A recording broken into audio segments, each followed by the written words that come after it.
everybody, welcome to another video. Hope you're ready to make some brain gains. We're really going to flex those brains today because we're going to talk about simplifying or reducing rational expressions.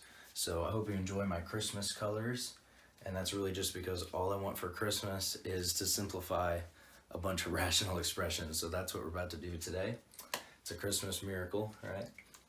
Okay, so what is a rational expression, first of all? A rational expression is just something that can be expressed as a polynomial over a polynomial. So we have a good example here of a polynomial over a polynomial, and this qualifies as a rational expression.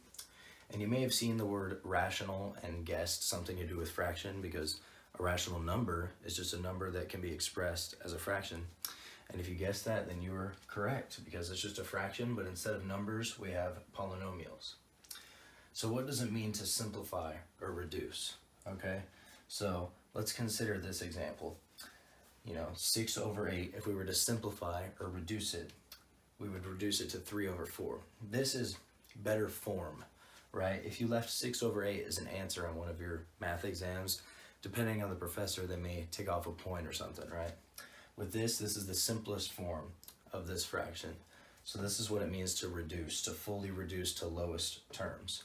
So let's look at another example where instead of numbers, we have variables involved. We have x's, right? So how could we simplify or reduce this? And technically this is a rational expression. But the cool thing is this is already factored for us, right? So we can cancel this term x minus 5 into x minus 5, and we could cancel this 4 into this 2, and we're left with a 2 down here. So the reason that was so easy is because, like I said, this is already factored for us. And the reason we could just cancel stuff out, cross stuff out like that, is because we have one term on top and one term on bottom. If you look on top, it's just 3 things being multiplied. On the bottom, it's just 1, 2, 3 things being multiplied.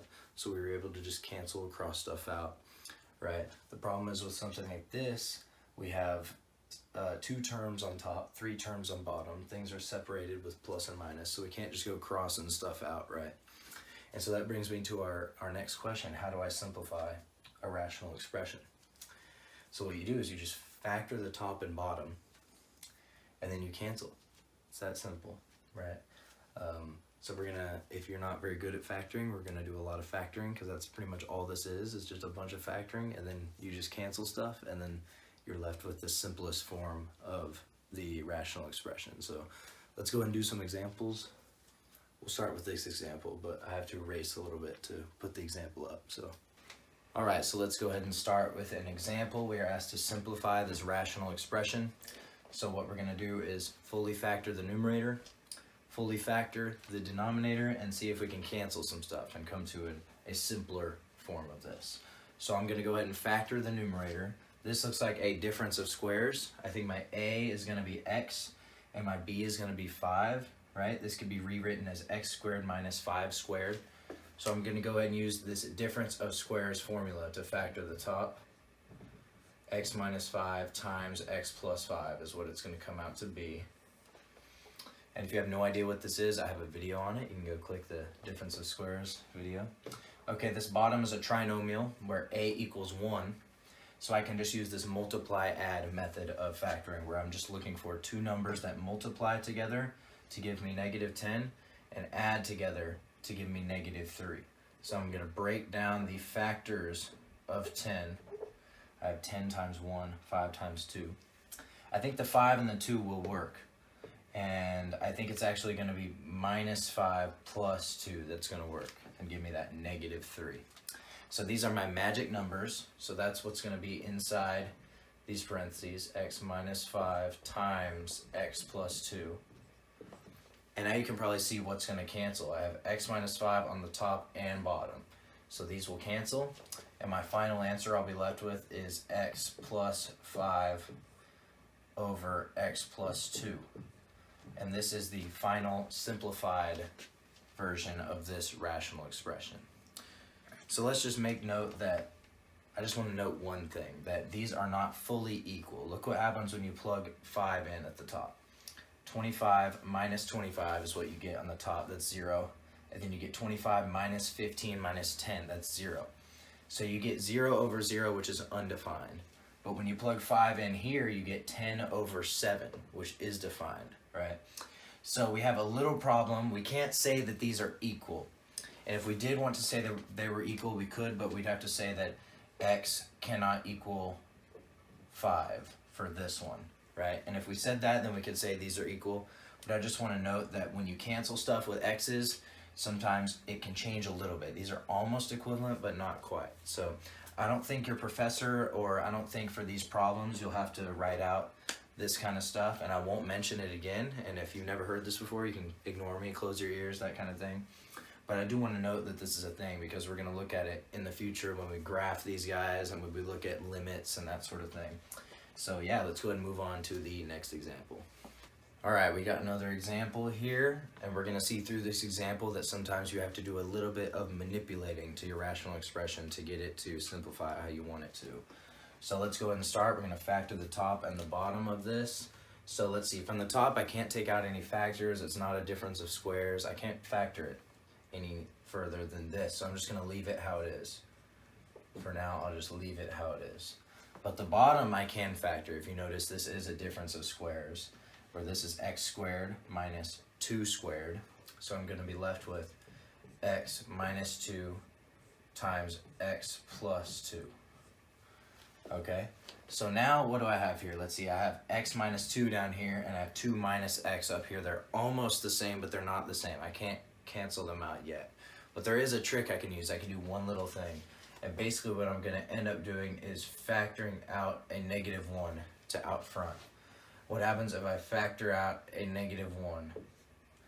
So if I take out a negative 1, this becomes negative 2, and this becomes plus x, right? So I took out a negative 1, and now when I put this negative 1 back in, look, I get back to 2 minus x, which is exactly what I had here. So I know I factored it out correctly.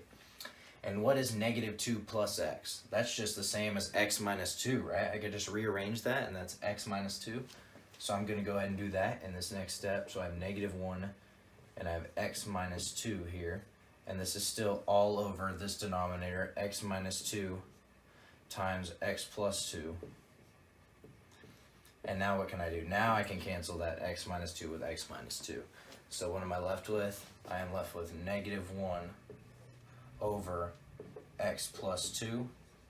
And that is my final simplified version of this rational expression. So as you can see, sometimes you have to do a little bit of manipulating with maybe a negative or something of that sort to get it to work out how you want it to, where you can fully simplify it. So we'll go ahead and do one more example.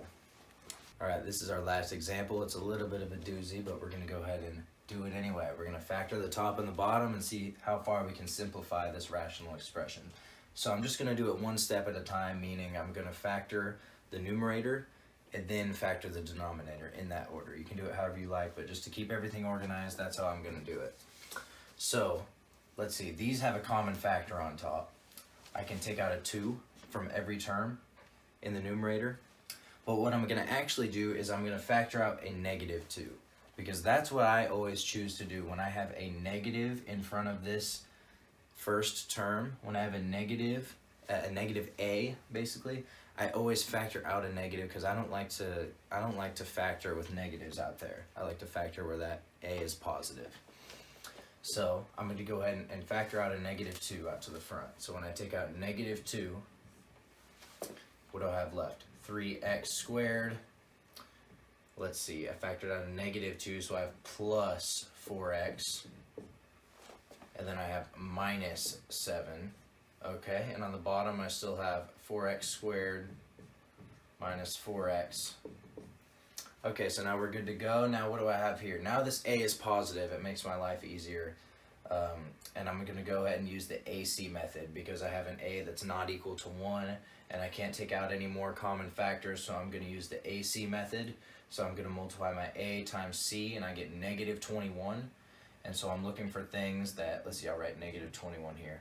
I'm looking for things that multiply together to give me negative 21, but add together to give me positive 4. So let's see, multiply together to give me negative 21, add together to give me positive 4. So it looks like 7 minus 4. Nope, that's not right. 7 minus 3. sorry about that, 7 minus 3. And it looks like that's going to give me my negative 21, 7 times negative 3. And then 7 minus 3, that's a positive 7 minus 3, will give me that 4. So now I'm going to split this up. I'm going to split this middle term up. And if you have no idea what the AC method is, I have a video on that too you can watch, but this is the method I use. So I'm going to split this middle term up into plus 7x minus 3x. I'm going to go ahead and do that now. So I got the minus 2 still chilling out front. I got 3x squared. Now I'm rewriting this as plus 7x minus 3x. These are what I do with my magic numbers out here. So minus 7 is still there, and then this is still all over 4x squared minus 4x. So now I can factor out the greatest common factor from the first two terms and from these last two terms of this polynomial, and then I can use a factor by grouping method to finish the factoring process in the numerator. So I'm going to factor out from these first two terms an x. So let's see, I can rewrite this, negative 2, and I have an x here. What am I left with? 3x plus 7. So I need this to look like 3x plus 7. So what do I have here? I can factor out technically a negative 1, right? Negative 1 comes out, and then I have 3x plus 7 left in the middle. And this is still all over 4x squared minus 4x. I told y'all this was a little bit of a doozy, but now we're almost done. We're almost there. I think maybe 2 more steps. We're going to take out this 3x plus 7, and what we're left with is x minus 1. Basically, these two always share this common term with what's left in the parentheses. We're taking that out to the front. We're left with x minus 1. This negative 2 is still chilling out front, by the way. So negative 2, just hanging out. And then we have 3x plus 7.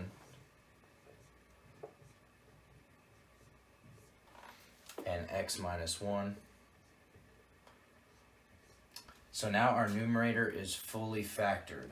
In the bottom we have 4x squared minus 4x. Our numerator is fully factored. So now what we need to do is factor the denominator and see what we can cancel. So I see a greatest common factor between these two, and I think it is 4x. So let's see what happens if I take out 4x.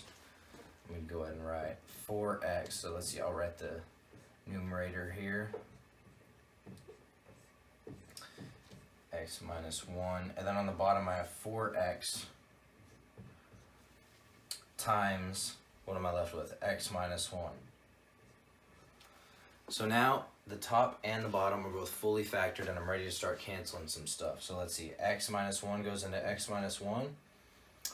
4 goes into 2, and there's a 2 down here. But that negative is still chilling out there, right? So what am I left with? Let's see. I have a negative 1, because that negative is still out there. And then in these parentheses, I have 3x plus 7. And you could also distribute this negative. Both are correct. And then what do I have on the bottom? 2x.